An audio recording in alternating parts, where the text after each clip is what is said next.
हाय friends, जय Jagannath. Welcome back to my channel. आज है पणा संक्रांति ओडिया नववर्ष। समस्त को अनेक अनेक शुभेच्छा और अभिनंदन।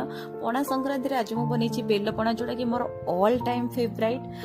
से फास्ट बेल को भांगी दिंतु, तादे मु आड कर पानी, ताको भल भाव चकुड़ी तादे मु आड कर देछि चीनी।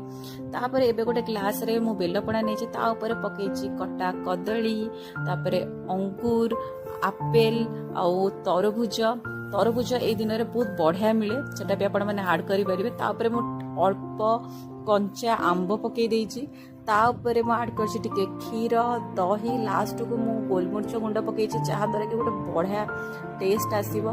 ता ऊपर भितर मु नड़िया को कोरिक रखिथिली, सो नड़िया ऊपर पकईथिली, जहा द्वारा कि बहुत क्रीमी टेक्सचर आसीबो। तापर पणाटा पीथिली। आज बहुत ही टेस्टी हेतिला पणा। आउ जदि आपण मानको मो वीडियोटी भल लागे, प्लीज लाइक शेयर सब्सक्राइब करिया पे केही भी भूलिबेनी। Love you guys.